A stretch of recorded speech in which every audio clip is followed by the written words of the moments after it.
I am excited to finally be doing this movie because A, I'm a big fan of this franchise, and B, because I actually have things to say about this movie, unlike yesterday's film, where there was just someone standing off camera just going, stretch, stretch, stretch. It's like, yeah, so it's, it was in 3D, which we didn't see it in. There's a guy from Supernatural in there. Anywho, what's going on in the paper today? Hey everyone, it's me, Aaron. I'm Michelle. This is our post-Shriek Out reaction. We're still inside of Remakes Week, and today we were talking about the Evil Dead remake, which is a film that is very divisive among the Evil Dead fan base. Which, if you guys have watched our Thorgiween every single year, you know I freaking love Evil Dead. Last year we counted down our top 31 favorite horror films of all time. My number one was The Evil Dead, the original film. I freaking love that movie so much. And after that film, it stopped being a pure horror movie and started to become a horror comedy series, which I still love. I love the horror comedy aspect of that. I love that entire movie franchise. Evil Dead 1, Evil Dead 2, Army of Darkness, love every single one of them. But this film came out, and a lot of people out there did not want this to be remade. They were like, no, it can stand entirely on something. I was okay with them making a remake because I feel like the original franchise stands on its own completely just fine, but it is so its own thing that no matter how badly you screw up a remake, it will not in any way taint that original. No one will ever think of the remake over the originals if the remake is bad. So worst case scenario, this thing is just forgotten. Best case scenario, we get a great brand new remake of this thing, and now we've got two franchises going on. So cool. I was absolutely fine with the remake. And a lot of the people who were okay with the idea of a remake, they still poo-pooed this thing because it was not a horror comedy like Evil Dead 2 and Army of Darkness. But the original one wasn't. Exactly. That is what I've been saying. The original Evil Dead was not a horror comedy. It was a straight-up horror film and a brutal, graphic, grotesque horror film. And you know something? I think this film is also a brutal, graphic, grotesque horror film. In fact, this film, we were watching it and I had forgotten just how gross this thing got. We did earlier this week our list of our top 10 favorite horror movie remakes, and when I was talking about The Evil Dead in there, I had to go and I had to get clips from the trailer for that thing before we went back and rewatched it, and I was watching those trailers just going, oh my god, I forgot about all this. Like the lady who cut her face off in the shower, I forgot that entire sequence, and that thing looks great in terms of like prosthetic makeup, or maybe it was CGI, I don't know, but it looked really good and really damn freaky. So I do have to give this movie credit. I think that it absolutely was able to kind of capture a lot from the original film. Now there is a lot of stuff that they do end up losing because part of the charm of the original film was also the low budget. I've always said the reason why that film is my favorite horror movie of all time, it's not just because I have a thing about the woods. If you go into a cabin in the woods and you're trapped all there by yourself, you already get some points from me. That already is like one of my go-to trigger, freak me out kind of switches. But another thing that I absolutely love about that film is just that it was a bunch of college kids going out there. Getting mush mouth. It was a bunch of college kids going out there, making their first film, and they were approaching this thing with no idea of how to do certain things, and they learned as they were doing it, and they got dirty. They got filthy making this film. Like, all right, how do we get this shot going through the swamp? Put it over my head. Okay, get through that swamp. All right, yeah, they had to just dive into this stuff. We need to make this camera burst through that glass. How are we gonna do that? All right, give me some lumber and a saw, and they just built there like a big ramming cannon right there at the moment in order to shove this camera right there through the window. I love all the stories. I love all the behind the scenes stuff that went into the original. This one has a budget. This one's made by a major studio. It is not going to have that appeal. It does totally lack that charm of the original in that particular area. So this one really had to be carried along just on the scare factor. Just on the gore factor, just on the premise, just on how scary it was. And I think it's pretty good in those terms. Even taking out that charm of the original one, of it being low budget and just being these people, you know, doing a lot of like guerrilla filmmaking out there, taking that out of it and just looking at it for what it is, I think it still captures the other side of that original Evil Dead, and I also think that it is a pretty good horror film that stands all on its own. Because that's something else that we have to bring up about this. This is a weird remake. It is a weird remake because so many remakes out there, either you try and just do the exact same thing from the original, or you try and be completely different from the original. This is one of the only remakes I've ever seen where they try and do that same thing from the original, but make it all different. And I think that after we saw this, I believe I described it to you as almost being like if Evil Dead was made in an alternate reality. Like if some other reality out there, Sam Raimi, he had written out point by point by point what he wanted to have happen in the Evil Dead, but he never got to make it. And instead he went on to make other films. And he still ended up becoming like a big deal. He made some money. And then he decided to become a producer. And he found some young actor and some young director and some young writer out there to come in here and went, listen, I have this like skeleton script. I have like these bullet points of a movie that I always wanted to see made that I tried to make a long time ago. I'm going to just hand it off to you guys. You guys try and do it. This would be the movie that we ended up getting. Because I'm sorry, you've been silent this entire time. What do you think about this movie? I do think it's an interesting concept. Like, it takes the essentials from the original, but they twist it enough to make it unique. Yeah, it's so odd how many essentials they take from the original, but because they're so different, you don't quite even notice it. Like, for example, the original Evil Dead film, it starred Ash and his sister and his girlfriend and his buddy and his buddy's girlfriend. And this film, nobody's name is the same, but it star a black-haired guy wearing blue who's going up to this cabin for his sister, and he's with his girlfriend, and he's with his buddy, and there's another woman in there who I don't think it's ever established if she's dating the other guy in there, but it is the exact same like number of people, exact same ratio of gender, exact same relationship with 4 out of the 5 characters in there. But every single actual character, completely different. Yeah, and like their reason for going to the cabin is also very different. And that's something that I absolutely love about this film. Is that originally it was like, hey, we're going up there for vacation. All right, that's cool. You don't need anything. Yeah, that's all that you need. Cabin in the woods, oh yeah. Man, that's going to be stuck in my head now. I am such a big Evil Dead fan. I went and saw the Evil Dead musical, like, in its opening weekend here in New York before I lived in New York. Like, I came up here and saw that thing. I freaking love the original. The soundtrack to the Evil Dead musical is amazing. I just have to throw that out there right now. Anyway, not talking about that anymore. Although apparently they're finally getting that thing back together to go on tour across the entire country. So if it comes to your town, see it. It's awesome. Also bring a poncho. Yeah, you will get wet in that audience. What was I going to say? Oh, yeah, so the original, they just went up there because, hey, we're going on vacation. All right, fine, you don't need anything more than that. But here they're going up there because not Ash's sister, she is a drug addict. And she's going up there because they basically have to kind of detox her for a weekend. They have to get her away from her stuff. And they've tried doing it before, but she always left. She always broke away, so now they have to take her up to a cabin where there's nowhere to go. And wasn't it her mother's cabin or something? It's something in their family. It's definitely in their family, yes. So they do have a family connection there, which, that's another thing about this. Even though in the original, there's a family element, Ash's sister gets taken over. It's just Ash's sister, that's it. These characters have backstories.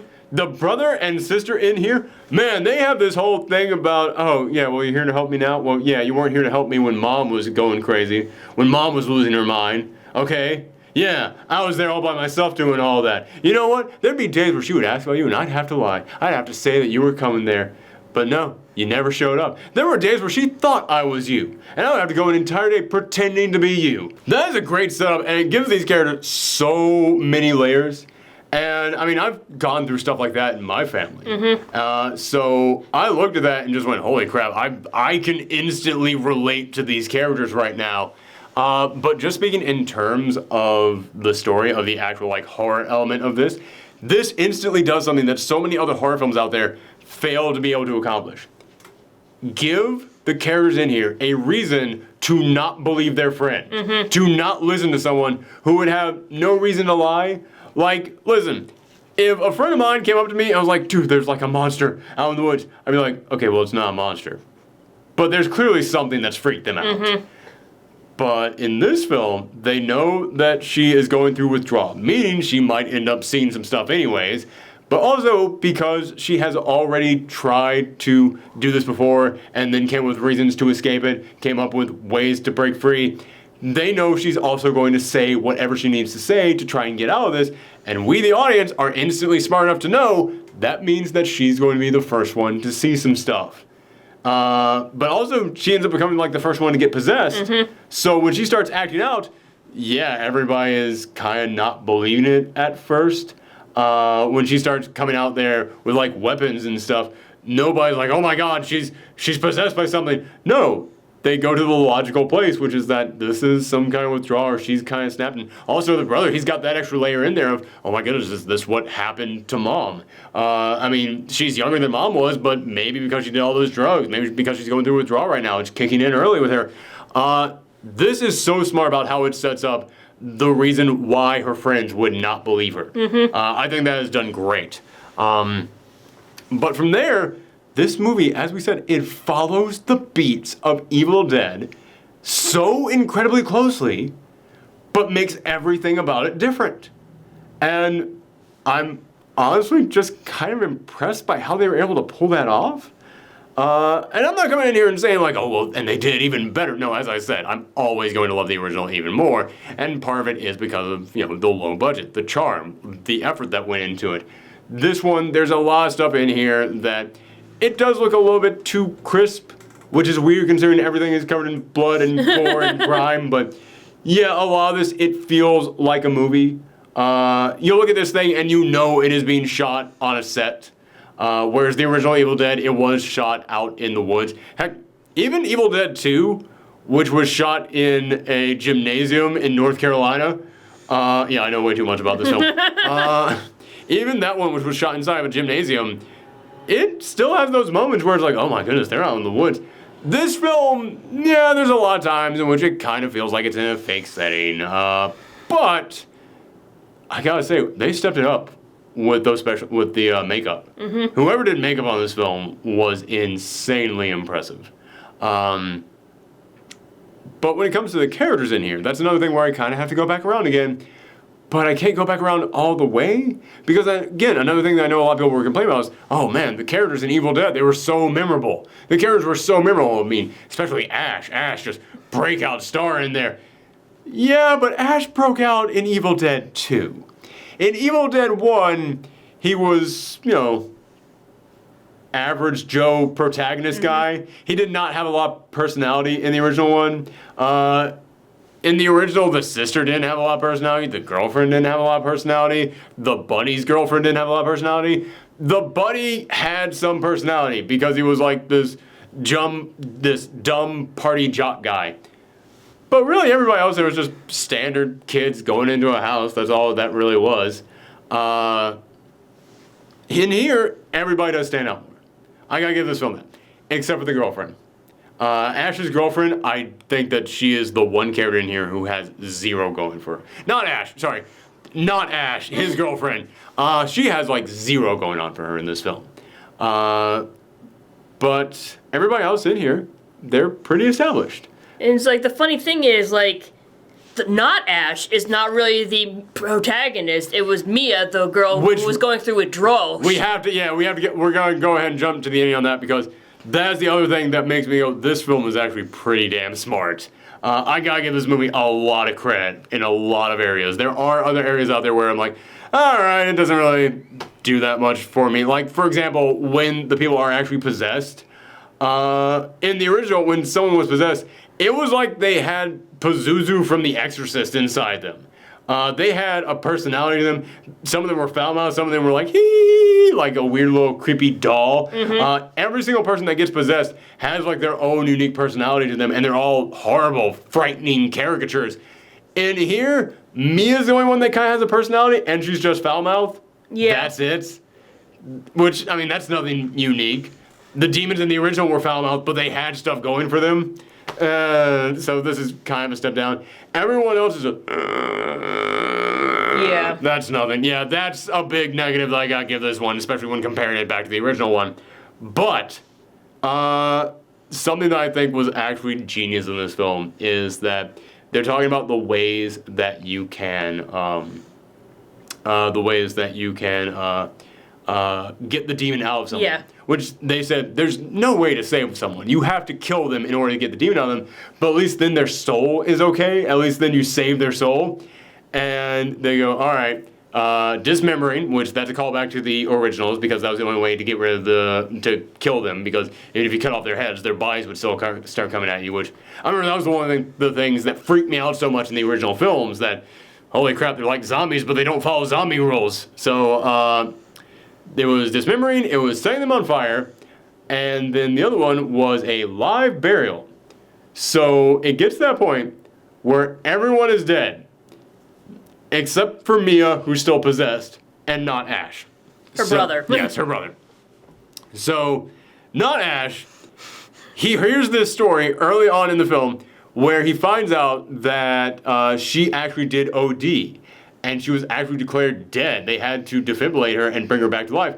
And then they come in here and they do the homage to the chainsaw scene from the original film, where they go into the cabin, they go into the tool shed. Work shed. Where they go into the work shed. And they go in there, and rather than constructing this fake arm made out of a chainsaw for someone, he comes in here and he takes some needles. He hooks them up to some wires, duct tapes that around, hooks it up to a car battery, and he ends up burying Mia. And after he buries her, there's a very clear sign that the curse is there and present around the cabin. As soon as that sign goes away, he digs her back up. She is dead. He jams the needles into her chest, starts turning on the car battery to try and create this makeshift defibrillator, which I don't think any of this would actually work, just throwing it out there. But he tries to bring her back to life, and sure enough, she comes back to life. And yeah, he beat it. I remember when I watched that scene in the theater, I was like, oh god, no, she's... any minute now, she's gonna turn. Any minute now. And I kept thinking that for a long time. Up until the buddy comes back to life and stabs not Ash in the neck, which is actually a very emotional thing that the two of them had. I actually didn't appreciate that the first time that I watched this film, but the second time viewing this thing, I was more focused on the relationship between not Ash and his sister. But in this one, they have this whole thing about how not Ash was part of this group, and he just left. Mm-hmm. He left, and they've missed him, and they've had to help take care of his sister ever since he's been gone, and he's kind of been avoiding all responsibility. But when he comes back, there's that moment where his buddy is dying, and he just goes, hey man, you're here. And man, that got me. That really, I was like, holy crap, I was not expecting this level of emotional depth in this film, but they really did it. There is some pretty darn good writing in this thing. There's some not great writing here too, but I mean, there is some pretty darn good writing in this thing. So he comes, and when he comes back as a Deadite and stabs him in the neck, it's as not Ash is going to the cabin, and he looks up and he grabs the old photo of them, and you can tell it's them like 10 years younger. Like, it probably was the actual actors in some makeup, but you can tell they had different hairstyles, they weren't dressing like it was a different time period. Yeah, I really found that to be just a big emotional gut punch. I think that was also a great reveal if he goes in to grab that photo and then just turns the camera around and the Deadite version of his friend is just standing there. I thought that was great. But yeah, after that happens, they even like give a different lore to the Necronomicon, because they're saying that, okay, specifically 5 people have to die after the 5th person's soul has been consumed. Then the king of the demons comes back, but he comes back as, I can't remember what they describe it as, but it's basically the girl from the very first Evil Dead poster coming out of the ground yeah, it's that. And I was confused by this because the thing that comes out of the ground, it's covered in makeup, and it's covered in like mud and stuff, so I couldn't quite tell. But was that supposed to be Mia, like evil Mia? Because again, that'd be another reference back to Evil Dead, because there was always evil Ash. There was always, good Ash and bad Ash. It might have been, but it's like I'm also wondering, was it the girl from the very beginning of this film? I think it's basically like the king of the demons, like taking on a form of a younger woman, because that's what happens. Oh, so you're just saying it was like a generic younger woman? Like you know how in the beginning there was like a young woman who was like. Yeah, this thing opens up with a flashback that shows someone else being possessed, and they had to burn her alive. Yeah, and then Mia got possessed, and then they had to bury her alive. So it's like basically like it seems like the final soul that gets taken is all usually like young women or ladies. I'm talking specifically about the body that comes out of the ground. Was that Mia's body, or was that the girl from the very beginning of the film? I don't know. I could be either one, honestly. Yeah, because she was covered in so much mud that I could not tell, and they never really got that close of a look at. Well, I guess they did get close to her face, but like the hair was all over and she was pale, so I could not tell. I could not tell if that was Mia or the girl from the original, from the beginning of this film. And I do have to say, again, another critique I gotta make about this film, you have this big build-up to, oh my goodness, the king of the demons is going to walk on Earth again. You've summoned this thing that when it's here, it rains blood because it's just that powerful and that evil. And it's just some zombie girl. That's all that it is. There's nothing to that thing. And she ends up killing it by chopping it with the chainsaw, which is exactly how they killed a lot of the other Deadites. So... yeah, I understand, like, the disappointment. Yeah, it's a big build-up for nothing. I mean, again, the second film was the one that ended with the giant tree demon coming out. Third one's the one that ended with the big battle with the whole Evil Dead army in there. First one ends with his friends. They're all possessed and they're all coming at him at once now. So it was smaller than the original one, but still, they didn't hype up the original ending with like, oh, and the king and the demons and all this thing. This one, they're hyping that thing up. They're hyping it up by going like, yeah, man, the Antichrist is coming back. And then that's all that we get. Yeah, that was kind of a big disappointment there at the end of this thing. But just speaking of that turn, we've been thinking it was going to be not Ash this entire time, which, yeah, man, he's even Ash's role in here. He's the brother, got the girlfriend, got the sister. He's wearing blue, for God's sakes.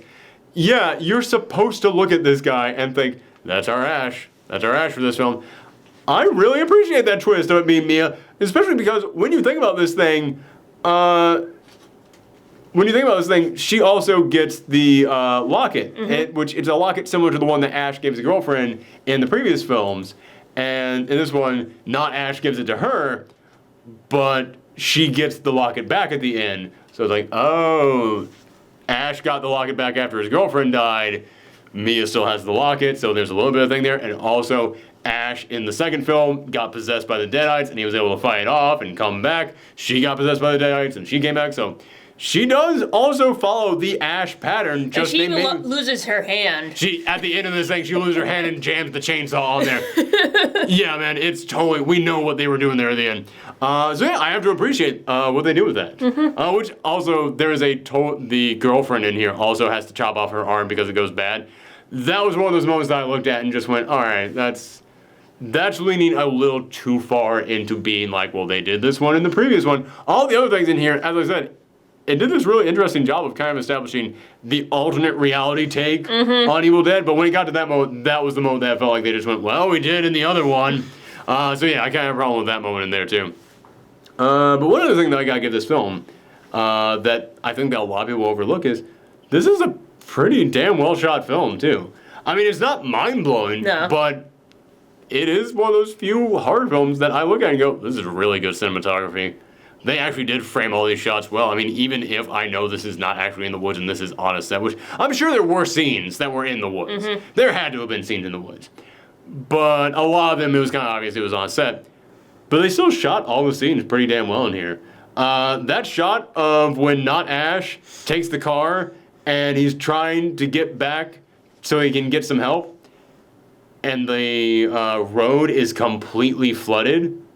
That shot of that reveal is chilling. That is one of the best shots in this entire thing, and I think that is done masterfully. But yeah, there's a lot of other shots in here, like Mia running through the woods in the beginning of this thing, which. Yes, you speak about the things that were in the first film that they did in this one. They did the tree scene in this one, and they went way further with it than I was expecting them to go. Not as far as the original did, but it's weird that they tried to still kind of pay homage to that particular scene, but they did do it better. They did. You look at the scene, and it looked more of like, okay, demon possession. Not what the original was supposed to be, which if you've seen the original, you know what I'm talking about. I'm not going to say it here. So yeah, anything else that you want to add to this film? I know I've mostly been talking, but I'm the big Evil Dead fan. So. It's like, no, I don't really have much to say. You pretty much like said everything that I felt. Yeah, like I've said, this film, I know a lot of Evil Dead fans, they look at this thing and they go poo-poo and just kick it aside. I look at this as being like if there was a big Evil Dead family reunion, this is that interesting cousin that comes over. He's part of the family. I don't disown him. He is totally allowed to come over to the family reunion. But he's an interesting dude. He's always going to have something to talk about. And okay, yeah, he might not be like the rest of the family, but he's still part of the family. That's kind of the way that I look at this one. I kind of want to have like a crossover episode of Ash vs. Evil Dead where he meets up with Mia. So many people were asking for that after this because, like I said, a lot of people, they poo-pooed this thing, but a lot of Evil Dead fans who did not and actually did kind of appreciate this thing, they, at the end of this, after seeing this thing, I heard so many of them saying, okay, so can we actually get like a crossover now? Because you could technically have this thing actually exist within the same world. And I would actually love to see that happen because, remember, Ash started off in a very similar situation, but he then went down the goofy route. Mia hasn't gone down the goofy route, so I would love to see, like, in a weird way, this would be like Ash meeting his younger self, in a way. Meeting the younger self who hasn't learned, listen, man, everybody's gonna hate you, everybody's gonna think you're crazy, just grab a beer, just chill out, learn a couple catchphrases, that's how you get by this whole thing. Yeah, I'd be very interested. I mean, Ash vs. Evil Dead, that show is no longer around, it ended, but if they ever want to do, like, made for Sci-Fi Channel, kind of like a one-movie spin-off thing, where, because Sam Raimi owns the rights to all this as far as I know, so they could do it.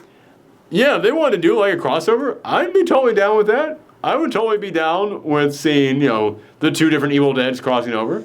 Because at the end of this thing, they have set up so much with Mia. And she's got such an interesting backstory at this point that, yeah, man, that definitely feels like a character who should reappear in something. I'm honestly stunned that, like, Dynamite Comics, they've had the, they have the Army of Darkness license. They don't have the Evil Dead license, which, oddly enough, are two different things.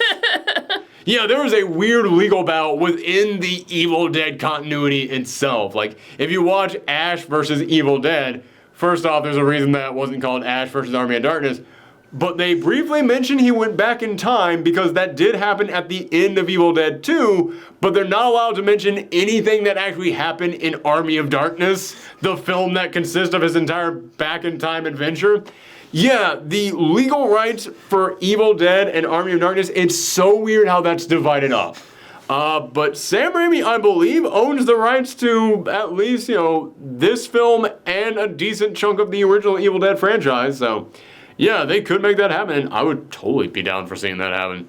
But yeah, thank you guys for tuning in. What have we got? We got like 2 more days in Remake Week? Something like that. Yeah, something like that. I'm starting to lose track. It's all blending together, man. But thank you guys for tuning in. Make sure that you come back tomorrow for a brand new Remake, and in 2 days, we will announce our next theme for the 3rd week of October. So make sure that you stay tuned for that. Thanks for tuning in, everyone, and happy Halloween. Bye.